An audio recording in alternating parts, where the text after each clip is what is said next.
paglusob ni Rostom kay Ate Cristina, yung pala'y nagagalit siya dahil ikinakalat nga ni Cristina doon sa lugar nyo na parang lumalabas, nakiki-close ka kay Ate Evelyn kasi may libreng kaon. Hindi ko rin po alam kung saan galing yun. Basta ang sabi ng kaibigan... Pero parang lumalabas, talagang close po kayo, Ate Evelyn. Matagal na ba kayong close? Hindi kami masyadong close kasi... Pero parang anak-anakan nyo, ganon. Para na rin, pero bagong dating pa lang kasi siya. Pumupunta naman siya sa amin, bumibili naman. Oo. Pero sa palagay mo ba, Rostom, itong ginagawa ni Ate Evelyn kay Ate Cristina, pangingialam ba o nagmamalasakit? Mamalasakit lang po. Oh, bakit mo Kahit nasabi ako- nagmamalasakit? Kahit sinasabihan, kapag ako nagsasabi sa kanya, baliwala lang sa kanya. Ikaw pa yung masama. Oh? Hindi nga, Ate Cristina, baka nga din talagang may katotohanan ang sinasabi nila. Madaling araw pa At rin ayaw mo nakapasin. lang maniwala kasi nga ayaw mong tanggapin na mayroon mali sa ginagawa mo at hindi mo kayang tanggapin ang magiging kawawa dito, hindi ikaw. Sino? Ang mga bata. Araw-araw ko naman yung chine-check up sa doktor eh. Binigyan niya ng vitamins, pinapainom ko yan. Pinapainom ko yan. Vitamins kasi. Araw-araw! Bawal Ate sa... Cristina, Alam niya, bakit mo bawal araw-araw? Ano, Saan doktor mo pinapacheck up araw-araw? Sa center. Bakit mo pinapacheck up Kasi doon? Sige nga. minamonitor ang timbang nila araw-araw.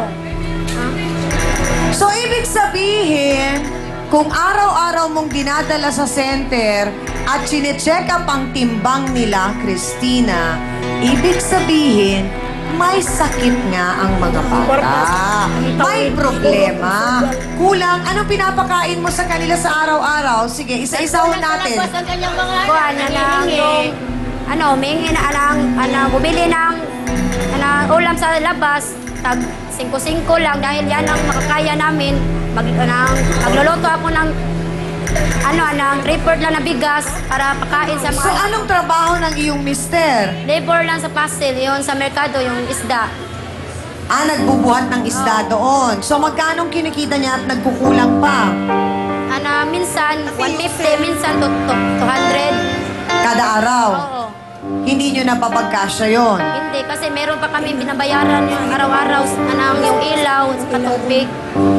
So, hindi talaga sapat. So, hindi kaya ang solusyon doon ay tumulong ka sa iyong mister at maglaba ka? Minsan, minsan. Tumulong ako sa asawa ko para may dagdag sa kain namin.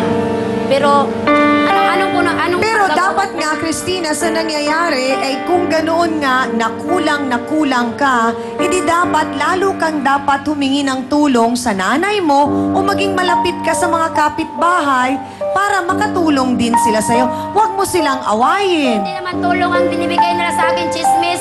Yung sinasabihan niya, yung si Cristina, wala na pagkain sa kanyang anak. Yan lang ang sinasabi nila, chismis lang. Hindi sila bumibigay. Opo, pwede po. Kami magkaaway kami. Tapos yung asawa niya, pag hindi nakakakarga sa palengke, sa akin umuutang Oo. para may pakain sa anak niya. Tapos sino masama ako? Hindi totoo yan siyang ami. Hindi. Pinapautang ka ng pagkain. Pinabayaran, pero Pagkain minsan, ng kapaw. patiting na pagkain niya, hindi ko kinakain kasi. Pagkain niya. Alam ko yun. Yung pinapautang niya, ititisipin niya sa mga kapitbahay. Kasi wala kang alam. Sugal ka ng sugal. Wala kang alam. Ikaw ang may Wala alam. Ate Cristina, sandali lang. Ang tanong ko, Ate Cristina, papahalagahan mo pa ba yung chismis kesa dun sa taong nakatulong naman sa inyo? Bakit hindi ako nakakakain siyang basta hindi ako sa kanya humingi kasi traitor yan. Traitor. Hindi ako kumakain kahit konti. Nako mga kasawsawan, tila bagang kailangan mapaliwanagan si Cristina. Baka mayroong gustong magsabi ng ilang mga mensahe para kay Cristina or kay Ate Evelyn. Oo nga, Kasi Chang. parang mataas ang pride ni Ate Cristina. Sabi niya, ay kahit na hindi na kami kumain, wag lang galing kay Ate Evelyn. Kahit Yun anino nga. ko, hindi ako nakapunta sa tindahan niya. Hala, nako, oh. Ayan na, eto na nga. Hindi ako Cristina, kajut lang. May sabihin si nanay. Day, Cristina, ayaw pagpataas o garbo, magpakumbaba ka. Yun yun. Nagpapasalamat ka, magpapasalamat ka, may tumutulong pa sa iyong kapitbahay. Hindi. Kasi siya, hindi totoo yun. Yun lang ang masasabi ko sa iyo, Day Hindi siya Cristina. nakatulong sa amin, hindi. Kahit minsan, hindi. Kahit peso, wala.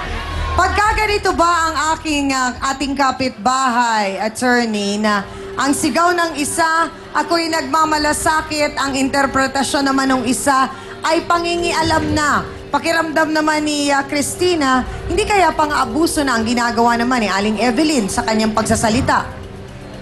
Yung sinasabi nating pang-aabuso ay yun ay kapag may mga pananalita na tayo sa ating mga kapwa-tao na nga'y nakaka-offend na o nakakasakit na sa kanilang damdamin ng ating kapwa.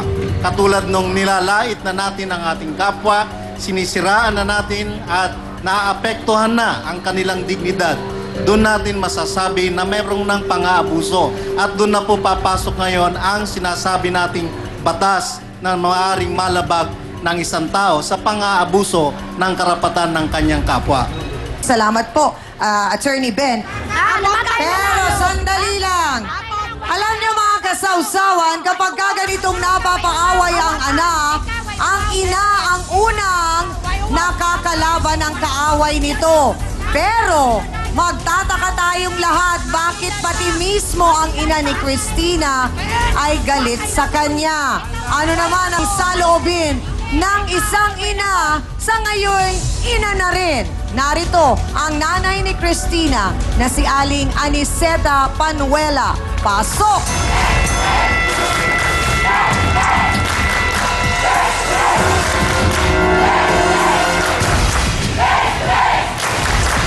Mayong buntag, Nay.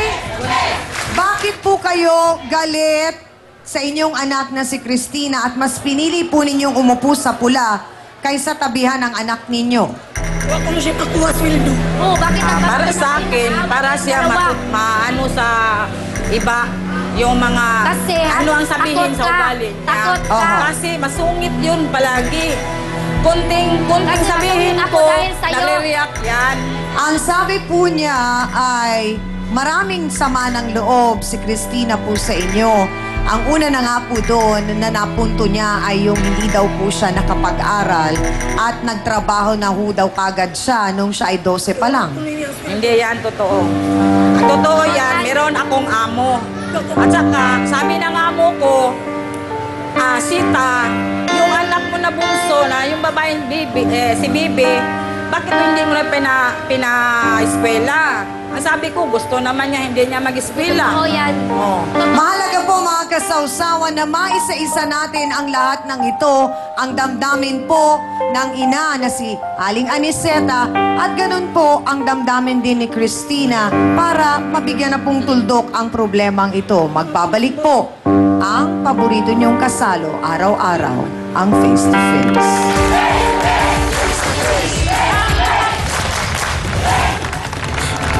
Siyang bunso sa aking mga anak, siyang bunso. Siya ang pinakamahal ko sa lahat. Isa lang yung masama ng loob ko sa kanya, yung anak ko na hospital. Hindi siya kahit anino niya, hindi niya pumunta doon na siya pumunta, patay na yung anak ko. Miss Amy Perez would like to thank the following: Dr. Steve Mark Gan of GAOC Dental Clinic, Salon de Manila, Watercolors Makeup, Gloss Nails, Plains and Prints, Just Cavelli Eyewear, Dr. Manny and Pai Kalaya. Hans Mortel would like to thank the following: Dr. Ariel Recto Dabalus, Nail Necessity, Hand, Foot and Body Spa, a necessity for your body and soul. Face to Face would like to thank the following: AXN Time and Sports Shades, EC27 Guava Plus Organic Soap, effectively controls 27 skin problems. F101, wear your needs. Home Appliances by Minami, galing ng quality. All water should be crystal clear. Lucida DS, thank you Lucida. Ito ang tunay na masarap. Select soy sauce, kaya toyo pa lang, ulam na. Ito ang bilhin. Prime Rocks Bleach, ang bleach na di masangsang, mabisa na, mura pa. Gawang Pinoy. The Orchard Hotel and Suites, Verbena Pension and Verbena Suites, Mango Park Hotel, Cebu Our Hotel, Carolinians Inn, JSU PSU Mariners Court Cebu, The Crown Regency Hotels and Resorts, Harold's Hotel, Hotel, motel, apartel ang madalas puntahan ng mga magkakasintahan. Kasi yung palengke po, kaharap po ng apartel na yon. Okay. Di nakita mo sila palabas, papasok. Papasok pa lang po, ma'am. Pero may ibang madiskarte na kahit saan pwede.